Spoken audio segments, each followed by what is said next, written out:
Hi, I'm Matt from Tubby Tarot. Welcome back to another tarot review. And today we are going to be doing the Celtic Tarot, illustrated by Chris Down and put together by Christopher Hughes.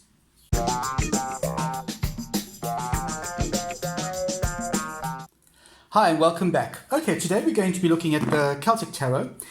Comes in a beautiful, beautiful box like this. It is by Llewellyn. It's one of those gorgeous kit tarots. A little metallic clasp, and then you can see that the inside of the box, when you open it up, it's got that on the inside cover, and it's one of those beautiful boxes where the cards are in the middle, and then you've got this lovely little, I love these, a little ribbon that you can pull the cards up with. Love that. Nice sturdy box, excellent for keeping your cards on the shelf. Now, this is the back of the card. Okay, very pretty, very plain, which is what I like. I love that red, and it's actually, I don't know if you can see, but that's actually a gold. Gorgeous, gorgeous. The cardstock, I'm afraid, is a bit crap. I'm very surprised because normally Llewellyn's cardstock is pretty okay. This is very thin and very flimsy, and I was quite surprised at that because, as I say, normally the cardstock is quite nice. It's a normal card size. It's not too small or too gigantic because some of these cards are very big. It's a very normal tarot card size.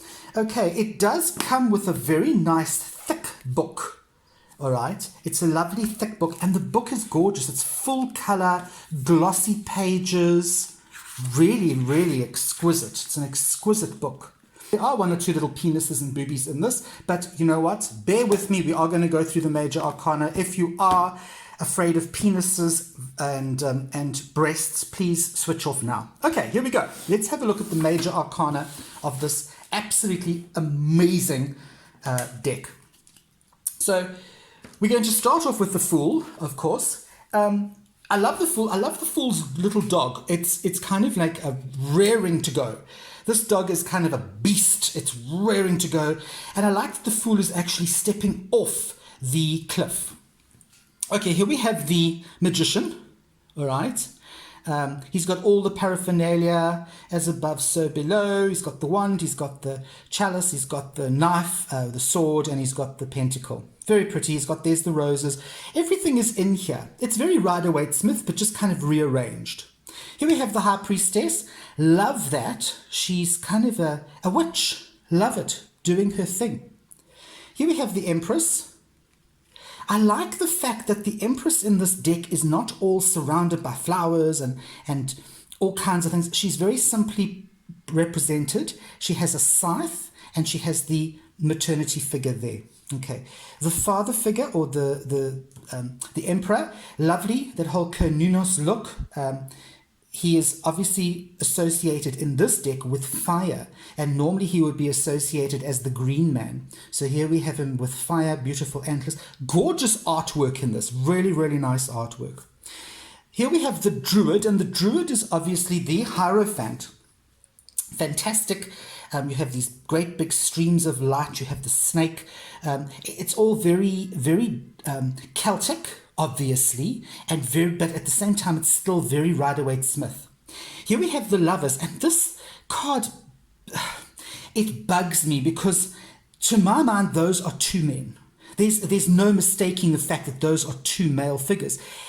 I have obviously nothing against love between two men, but this, for some reason, this bothers me.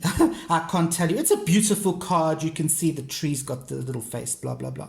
Here we have some boobs. Of course, anybody who's watched any of my reviews will know I'm a bit of a boob man. Love a deck with a few naked boobies out there. Gorgeously done. I love the fact that she has the black and the white dragon, dragon's egg in her hand, and she is just exquisite. She's this ethereal, beautiful character. Here we have Strength, again, being a Celtic deck. We don't have a lion, we have a dragon. Very, very similar to Rider-Waite-Smith. The Hermit, well, the Hermit is basically just the Hermit. He's standing on his little, what do you call that thing? Cliff. A cliff. He's got his lantern. He's got his staff. He's pretty cool. I like him. The Wheel of Fortune, very plain. A very, very plain Wheel of Fortune. We don't have all the significant stations, as it were, on this one, although they are represented by these single discs on the outside. I kind of like that, actually. Here we have Justice. The Justice card is pretty much the Justice card. He's got his sword, got his scales, pretty much what you'd expect. Here we have the Hanged Man. At least it's a hanged man and not a hanged, I don't know, woman or deer or something. I love the roots that are going down into the ground. And again, you've got this sort of light that's emanating from his head, very much like the Hierophant card. Gorgeous, very, very pretty. Here we have the Death card. I like this Death card. It's pretty cool. It's not that scary. It is just a really cool Death card. I like the fact that there's that little flame above Death's head. I like that. Equilibrium. I like this card. This is the Temperance card, and I really like the fact that it's extremely simplistic, and yet at the same time it has all the hallmarks and all the characteristics of the Rider-Waite-Smith. All the symbolism is in there. I also like that little pig. Here we have the Shadow. That is the Devil card. You know, I don't know about this card. I kind of like it, but I feel that they could have shown the devil more. I'm not 100% sure. It's a pretty creepy card. Again, with the, you can see there the rays of light. Okay. Here we have the Tower card. Lovely Tower card. You actually get the feel of that. There's the storm, and you can actually feel and hear those waves crashing onto this tower of rock. It's a really cool card. Here we have the Star. Oh, the Star card's a Star card. More boobs. Love it. And here we have the Moon. I love this Moon card because there's no actual person in this card. You have a dragon. You have a fox. And then you have, instead of the crab, you have this hand coming out, which I think is very interesting. It's just a really cool card. All the symbolism is there.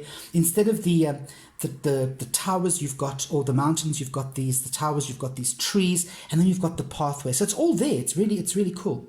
Here we have the Sun card. I really don't like this card. It reminds me of the Teletubbies, so I'm just going to move straight on. Here we have the Judgment card. It's actually Rebirth in this deck. I really like this. It's kind of a Moses motif going on there, the baby in the basket. And you've got that road. And of course, being Celtic, there are no angels in this deck. Okay. And finally, we have the World card. I love the fact that they've used purple as the actual color here. And again, it does not have all the different animal symbols. It has simply got the pentacle and the chalice, the wand, and the sword, or the swords. Yeah. Okay, so that is the Celtic Tarot by Christopher Hughes, illustrated by Chris Downs. I like this deck. I think it's a cool deck. I think it's a lacquer deck to work with. You can get some really good readings with this. I use this deck for readings, and it really is a deck that I highly recommend you put into your collection. I'm Matt from Tubby Tarot, and I will see you next week for another tarot review.